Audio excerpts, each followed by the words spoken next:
दोस्तों, जिस तरह से तवांग में इंडियन आर्मी ने चीनी फौजियों को मारपीट कर भगाया था, ठीक उस तरह से अब अक्साई चीन में हो रहा है। और अब पीओके से पहले अक्साई चीन कैसे भारत के कब्जे में होने जा रहा है, एक बड़ी खबर को हम आपको आगे बताएंगे। लेकिन उससे पहले आपको यह बता दें कि जिन चीनी सैनिकों का मनोबल इतना बड़ा था, अब अचानक सारे मनोबल को इंडियन आर्मी ने कैसे ध्वस्त कर दिया है। और अमित शाह और पीएम मोदी की जो बात थी वह अब सच साबित होती दिखाई दे रही है। दोस्तों, आपको बता दें कि चीन कुछ नहीं कर सकता जो भारत कर सकता है, क्योंकि भारत के पास एमटीसीआर की सदस्यता ही नहीं बल्कि वीटो भी है, जिसके माध्यम से वह 400 किलोमीटर से ज्यादा तक घुसकर मिसाइल से या फिर किसी भी वेपन से वार कर सकता है। लेकिन चीन के पास एमटीसीआर में वीटो की पावर तो दूर, उसके पास सदस्यता भी नहीं है। चीन के अलावा एक इजराइल भी देश है जिसके पास सदस्यता नहीं है, लेकिन इजराइल को एमटीसीआर दिलाने के लिए भारत आगे रहता है। लेकिन चीन के साथ तो कभी ऐसा नहीं होगा, भारत उसे एमटीसीआर दिलाए, जिसकी वजह से चीन कभी भी 400 किलोमीटर से ज्यादा तक वार नहीं कर सकता है। और यही कारण है कि चीन कभी भी अब किसी देश से टकराता नहीं है दोस्तों, खास करके उन देशों से जिनके पास एमटीसीआर में सदस्यता है। दोस्तों, इन्हीं सब का भारत अब वैसे ही फायदा उठाएगा जैसे चीन यूएनएससी में वीटो के लिए उठाता है।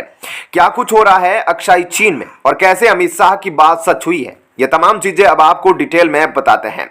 दोस्तों, आपको बता दें कि भारत ने अक्साई चीन के एक छोटे से भूभाग पर अपना कब्जा जमा लिया है, जिसके बाद चीन को समझ में नहीं आ रहा है कि वह क्या करे। ऐसे में ब्रिगेडियर लेवल पर बातचीत चल रही है, कमांडर लेवल पर बातचीत चल रही है और यहाँ नीचे सेना आगे बढ़ रही है और सेना नई नई जगह पर कब्जा कर रही है। ठीक उसी तरह से अब भारत कर रहा है, ब्रिगेडियर लेवल पर बात हो रही है, कर्नल लेवल पर बातचीत की जा रही है और भारतीय सैनिक आगे बढ़ने में लगे। और अब भारतीय सैनिकों ने चीनी सैनिकों की बुरी हालत से ठुकाई शुरू कर दी और अब भारत अक्साई चीन को पूरी तरीके से लेने वाला है। ऐसे में भारत की पूरी तैयारी के बारे में जानने के बावजूद भी चीन इसमें कुछ नहीं कर पाएगा और उसके हाथ से अक्साई चीन भी निकल जाएगा। ऐसा नहीं है कि भारत की प्लानिंग को चीन नहीं समझ पा रहा है, चीन इसे अच्छे से समझ पा रहा है, लेकिन वह कुछ करने की स्थिति में नहीं है और इसके कई सारे कारण हैं। पहली बार जब भारत और चीन के सैनिकों के बीच झड़प की खबर आई तो उसके वीडियो सोशल मीडिया पर वायरल हुए थे, तो पाकिस्तान के लोगों ने यहां तक लिख दिया था कि चीन के सैनिकों को पटकना भारत के लिए नामुमकिन नहीं है और चीनी सैनिकों के सामने भारतीय सैनिक हाथ जोड़ रहे हैं। लेकिन चीन नहीं मान रहा है, यानी पाकिस्तान की तरफ से मजाक उड़ाने की पूरी कोशिश की गई। लेकिन अब तवांग कांड के बाद पाकिस्तान के मुंह भी पूरी तरीके से बंद हो गए।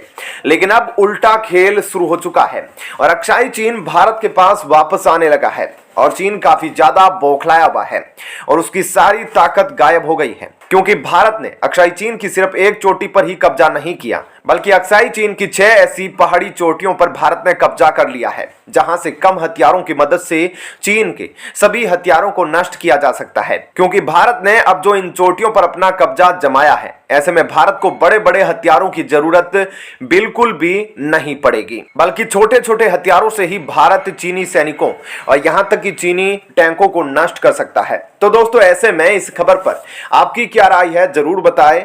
चलिए अब जान लेते हैं एक और बड़ी खबर।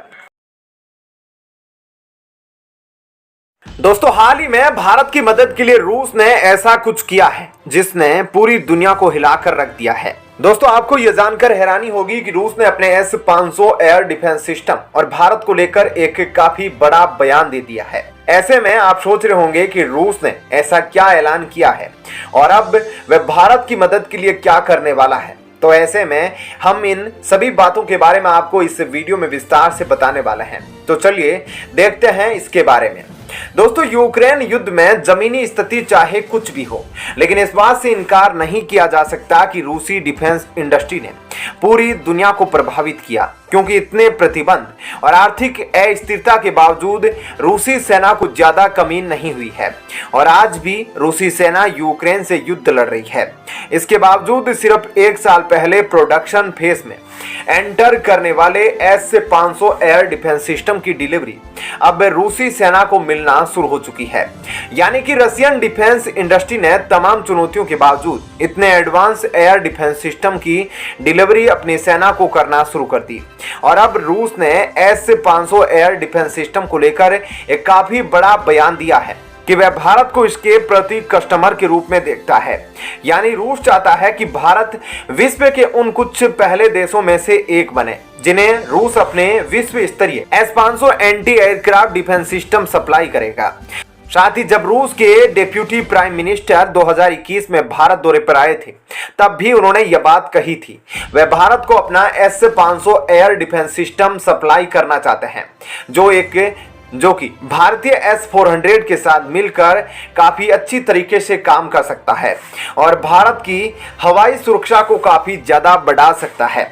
दरअसल इसी साल भारत को अपने सभी 500 S-400 एयर डिफेंस सिस्टम के रेजिमेंट मिल जाएंगे, लेकिन अगर युद्ध की वजह से कुछ देरी होती है तो भी साल 2024 तक भारत को अपने सभी S-400 मिल जाएंगे और भारत इन्हें काफी तेजी से ऑपरेशनल भी कर सकता है।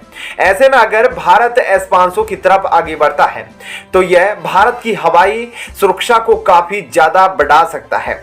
लेकिन ऐसे में आप सोच रहे होंगे कि S-500 और S-400 में कितना अलग है और अगर भारत इसे खरीदना है तो इसे भारत को क्या फायदा होगा।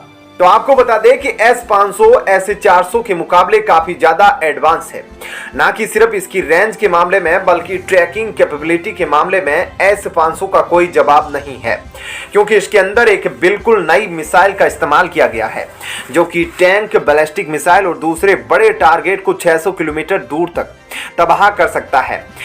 साथ ही इसने टेस्ट के दौरान 100% सटीकता के दौरान 486 किलोमीटर दूरी पर मौजूद एक टारगेट को तबाह किया था। इसके अलावा यह सिस्टम 5वीं पीढ़ी के फाइटर विमानों को भी तबाह करने के मामले में S-400 से काफी ज्यादा ताकतवर है। यानी कि चाइना के J-20 फाइटर जेट भी इसके आगे कुछ नहीं है। साथ ही S-500 की ट्रैकिंग कैपेबिलिटी S-400 से काफी सुपीरियर है, जिसका मतलब यह है कि यह सिस्टम एक बार में 20 बैलिस्टिक मिसाइलों को ट्रैक कर सकता है और उनमें से 10 को रिपीट एंगेज मोड में तबाह करने की क्षमता रखता है। यानी कि S-500 S-400 के मुकाबले काफी शक्तिशाली है और इसमें लगे मिसाइल भी पहले के मुकाबले काफी ज्यादा अत्याधुनिक है। साथ ही रूस के अनुसार भारत इन दोनों को एक साथ ही इंटीग्रेट और ऑपरेट कर सकता है, लेकिन यह संभव नहीं है कि S-500 की मिसाइल को S-400 में लगाया जाए। यानी अगर भारत को इस सिस्टम को ऑपरेट करना है तो उसे S-500 को ही खरीदना पड़ेगा। मतलब यह फैसला भारत का है कि वह S-500 को रूस से खरीदना चाहता है या नहीं। तो दोस्तों, ऐसे में इस खबर के बारे में आपकी क्या राय है, कमेंट सेक्शन में हमें जरूर बताएं।